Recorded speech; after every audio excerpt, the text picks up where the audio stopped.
great. So we're here today with Darroll from M3 Africa. He's one of three directors. He's a founder and a director of M3 Africa, and he's in charge of the project at Umhlanga Arch.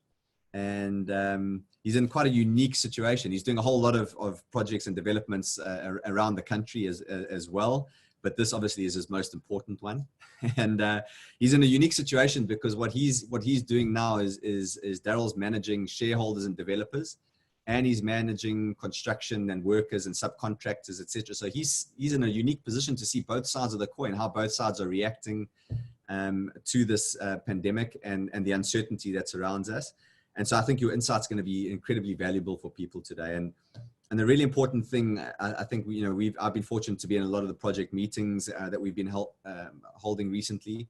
And it's just been awesome to have this type of exposure to the industry and voices like yours. One of the key message that's coming out of this space really is kind of three ways. It's, we've got to be prepared. Preparedness is key. You're running a whole host of wonderful scenarios that are really detailed. They go down to a granular level, but we're able to pivot on those scenarios depending on where we land, which is incredibly valuable. So preparedness is important. And I know that takes a lot of time, effort, and energy. And the second part is collaboration. You again, talking to the amount of teams that you're working with at the different levels. Collaboration is important. Understanding people's circumstances. Showing empathy towards those circumstances and then acting around them. And then I think the third thing is being agile. We've been working on this project, Umhlanga Arch, for over 3 years now. And it's been very structured and methodical. And we've had a plan, we've executed on it exceptionally well, I think, if we can humbly say that. But we have to be agile now, and we have to understand the environment that we're going into, the market, but the market's going to be telling us. And we're going to have to be able to adapt. And so I just love your thoughts around all of that today, Darroll. And maybe we can kick off, first of all, thank you for being here, and just kick off on how it's been for you in this environment, and maybe what are the voices that you're hearing, and what have been the key kind of topics of discussion before we get into preparedness, collaboration, and agility. Yeah, thank you, Mark. Thanks for the opportunity and for that nice introduction. Yes, I think this is a very unique project in the South African context and anywhere really. I mean, any construction professional will tell you that no two projects are the same, but this one in particular, we seem to have decided that we're going to combine absolutely every single use type, variable, stakeholder type, demographic, you name it, and we've got it all combined in one project. And we've decided to do it at a juncture in our country's sort of progression, which has been particularly lively. I think economically and politically it's been challenging. And then to just put a little cherry on top of it, we're now faced with a unique situation globally. So yeah, I think for anyone, you couldn't write a movie script as detailed and as complex as this. And I think that's really what we're all wrestling with now. And I mean, I hold the title of project manager on the project, but I think every single one of us, from exco level through to the consultants, through to the contracts managers on site, and down to the individual business owners who may be they painters, facade engineers, whatever they may be involved in this project, are all really sort of scratching our heads and trying to say, okay, well, this is what we know, what don't we know, and what scenarios could we possibly be facing. So it's an incredible challenge ahead of all of us. I think by nature, I'm always a positive person who enjoys a challenge. And we certainly got what we wanted for at the moment, what we wish for at the moment, a bit more than what we could ever wish for. But I think having said all that, the parties involved all around are engaged now in really trying to be as positive as possible and say, okay, the South Africa as a whole seems to be meeting the challenge at this stage. I think only in many, many months' time will we know for sure whether exactly the right measures were taken at exactly the right time. But we have this kind of lockdown window that we're in at the moment. The numbers of infections don't seem to be skyrocketing. So everyone's starting to turn their thoughts to right, the next step is let's breathe some life into the economy, and we're doing that from a construction point of view, where we're saying if the lockdown is lifted on the dates that we are now anticipating, what does day 1 look like? What does day 5 look like? Day 15? And how do we make sure that those important resources coming to our site to do these critical closeout activities that we're all relying upon are kept safe, are kept monitored, are looked after and cared for, because they are all relied upon by their networks, be it their families, be it their communities, and so on. So that's awesome. Yeah. Can I touch in here? Because I think that what you've touched on there really gets down to the level of values. And, Chris Dutoy, who spoke in part 1 of the series about leadership, really spoke about the importance of values within people as individuals and within businesses. And just the way that you've expressed, what the next steps are going to be, and the preparedness that you are going through now, as you anticipate the lockdown being lifted and when that might be, all revolves around valuing people, valuing health, and not only people within the workspace extended. And it's just such a great way to look at things, Darroll. So we've got to commend you on that, and thank you for bringing that to the party. But one thing that's really important then out of that as well is having the ability to build these authentic teams where there's relationship is built on trust. If I think, again, we spoke about leadership before, and you managing a whole host of people. I think we've got over 1,000 people on our site at the moment, and they've all got their line managers, etc. But ultimately, they're looking towards the heads and the leaders in their teams, and making sure that we are demonstrating our values, and actually, again, Chris spoke about people see your life to hear your words. They watch you, and they watch how we interact. So it's really good to see what you're doing in this space. Preparation is obviously key. So, I mean, you're managing 1,000 people. You understand that those 1,000 people are breadwinners for quite a lot of their family and extended networks.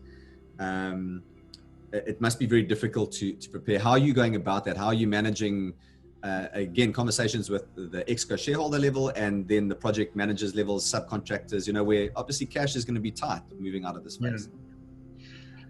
Yeah, 100%, Mark. I think it's about breaking down the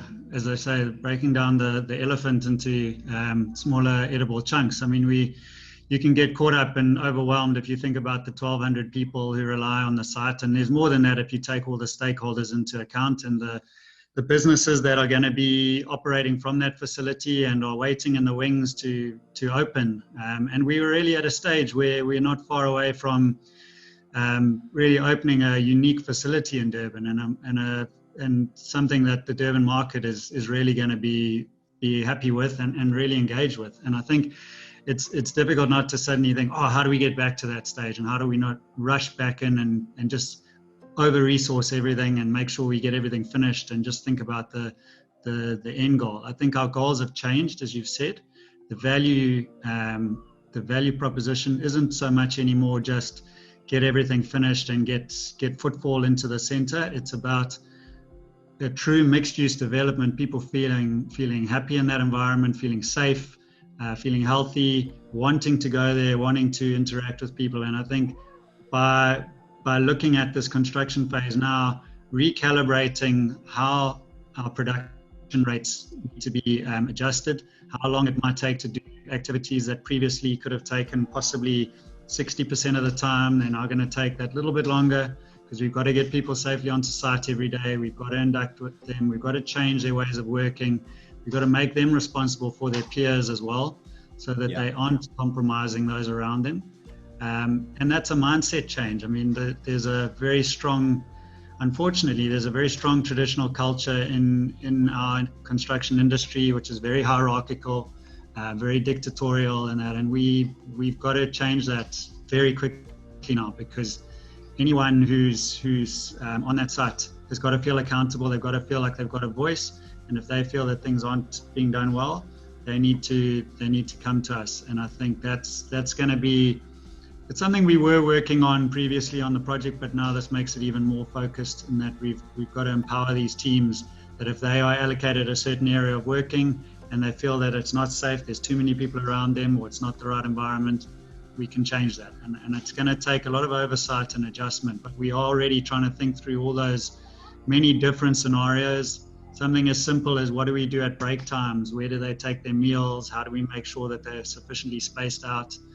When they go home at night and report for work the next day, how do we start again? We reset the clock, we check people's symptoms, we check temperatures, we make sure you and I are going onto the site, I'm not jeopardizing your health, you're not jeopardizing mine. And that's got to be how everyone feels out there, that they can work on, feel safe and concentrate on their work for the day rather than being scared. Yeah, that's fantastic, Darroll. And I mean, I think that preparedness, it's two parts. It's preparing ourselves to change the mindset that we've had and what's the norm and acceptable, and being able to change in the sense that we've got to listen to people a lot more as well, listen to feelings and voices. And you know, guys are no longer looking for that just personal security anymore. They're looking for that health security, which has been a message and a theme that's come out of a host of discussions we've had. Sure. So what you're talking about is absolutely critical. And being prepared for that situation, creating the narrative, being a strong voice, and being able to talk to the voices of authority within those spaces is going to be important for us to get onto. And it sounds like you are super well prepared for that. I mean, I think that lends next into like collaboration, there's multiple parties around the table. I've been to one or two of your project meetings where, there's like 50 people around a table. So collaboration is exceptionally important, and how you're seeing that play out, and what's the value that we can extract from good collaborative environments. Yeah, I think Mark, the collaboration on this project from the outset has been good. I think it's been open and honest, and I think at times it's been evidenced in some of the tough and robust discussions that have blown up from time to time. But you don't build a project like this without having some pressure points, and I think those have sort of sorted themselves out, and now we're in a position where there's no room for that kind of political tension or anything else. There's only room for collaborative working. And what I am seeing from all organizations, and whether they be retail end users, whether they be the main contractor, I mean, we're talking about a major group in WBHO, ourselves, yourselves, the Multiply Group, everyone's really trying to come to the table and being constructive and cooperative, and everyone has a voice.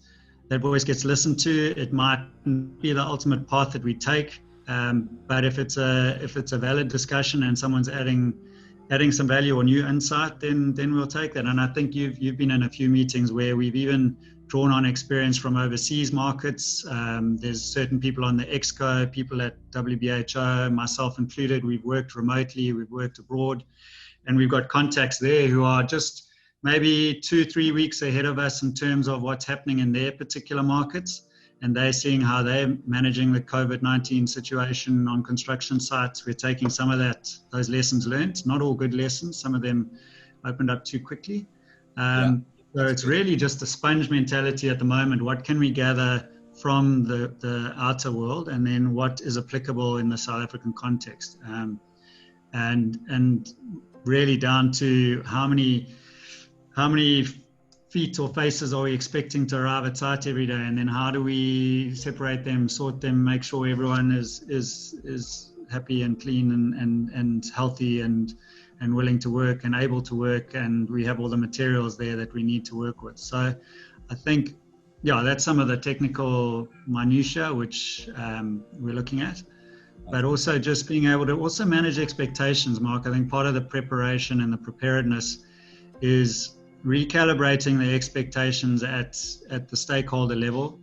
And that might be the city themselves. There might have been promises made as to when we would be online, when rates flows might be coming, when properties might be transferring, and all that. And we have to adjust. And it's not a case of sort of trying to win ourselves time. It's a case of saying, look, this is the real impact.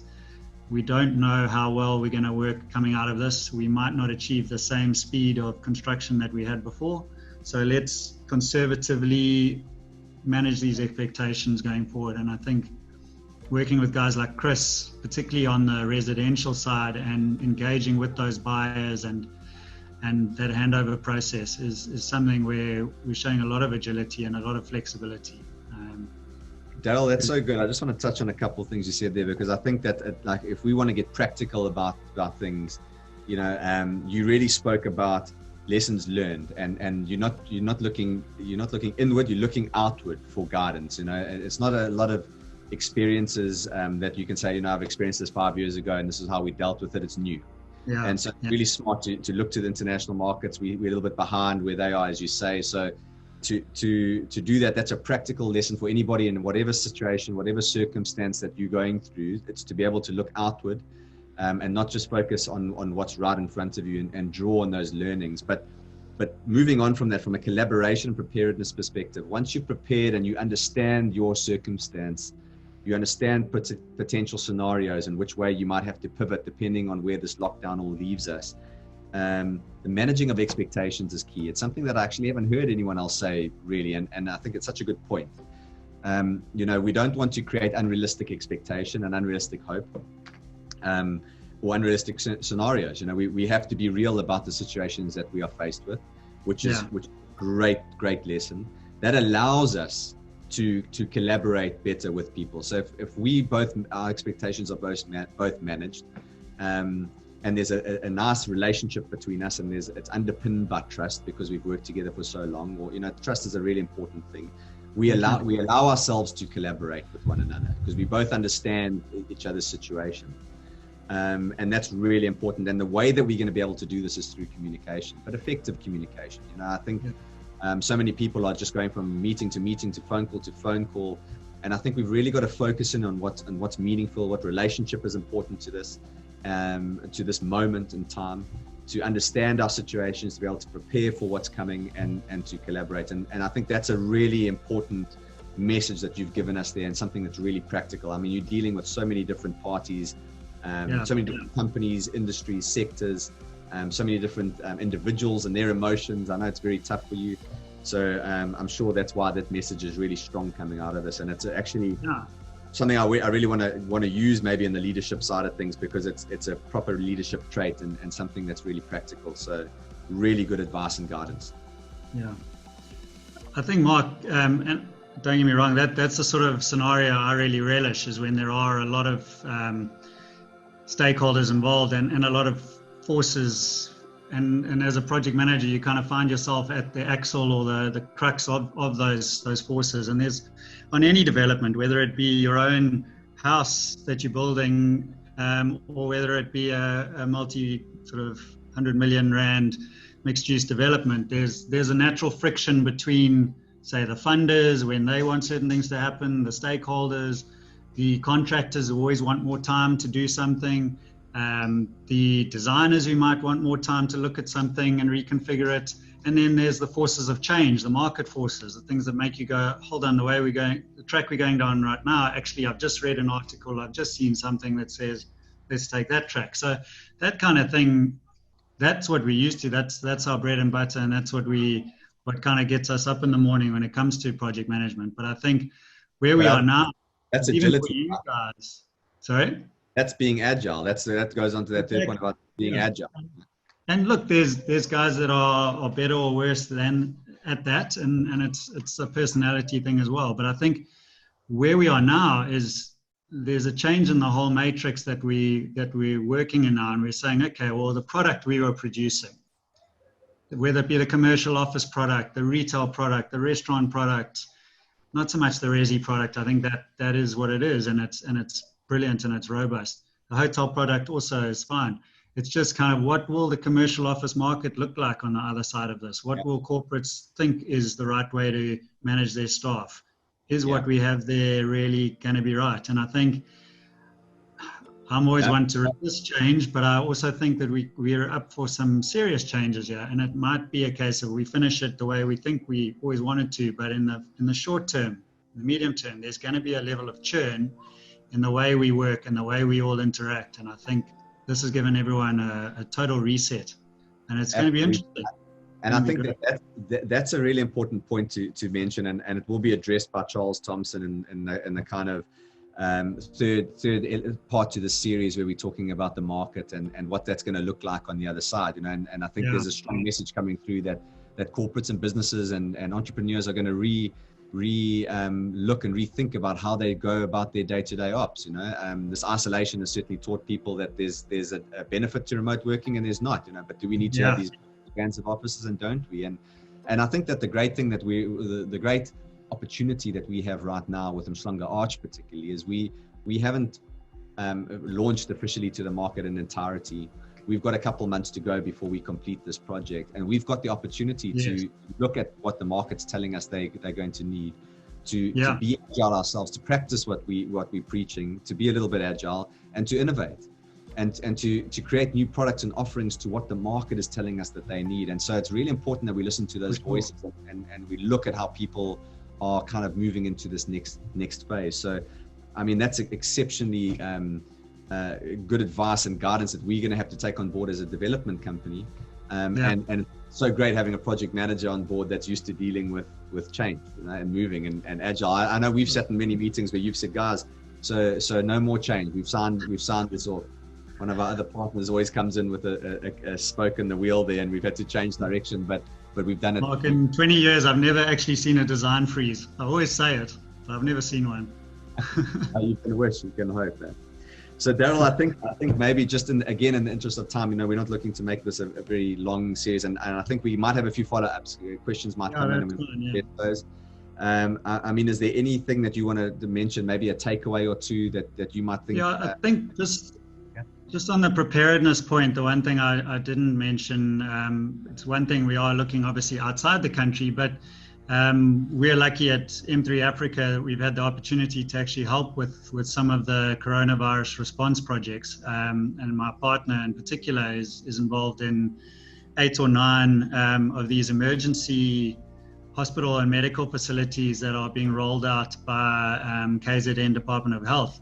And these are live construction projects happening while all the rest of us are locked away in our houses and that. And the logistics of running these construction projects, albeit each one of them is small in its own right, they're obviously critical. They're fast track. The team had to be mobilized really quickly, and we've got to make sure that those are run safely. So already we're seeing procedures being trialed, like mandatory wearing of face masks on all construction sites by all personnel, literally under penalty of arrest if you're not observing it. And it has impact on the way people work. Something as simple as being a plasterer and doing your job the normal way, not being able to communicate as clearly as you're used to communicating. You can see what it does. So we've got these real life examples happening that we are starting to learn from, and I think it's going to be interesting to share that information with the likes of WBHO and their subcontractors, because they're not involved in some of these, but we can obviously share what we think worked, what didn't work, and where the challenges were. Yeah, that's awesome, Darroll. I think, you know, if I can just end off by saying, like, we just got to keep encouraging you to be the voice that you're being, to be the influence that you're being on guys, and you're showing incredible leadership in this phase, and we're grateful to have you managing our project, and we're just excited for this next phase, you know, when we can launch up again and start getting back on site and for sure. and getting this development out and ready to go to the market. So thanks for your time, and hopefully in a few weeks' time you can take your Gone Surfing shirt and hang it. I've gone surfing, Go surfing. For sure. And Mark, just in closing, equally, like it's a pleasure working with clients like yourselves. I think there's a lot of clients out there that are fairly stereotypical and driven by only one thing, and that's the bottom line. And I think while that is very, very important in any development, and there'd be no reason to start a development without that as a driving principle, I think you guys are unique in the way that you balance the values that you really care about. And I think it's great. It's been a pleasure working with you guys, and I know it's going to be great when we finish this project together. So Thank you, Dan. Thanks a lot so as well. much. I appreciate it, man. Thank you. Yeah.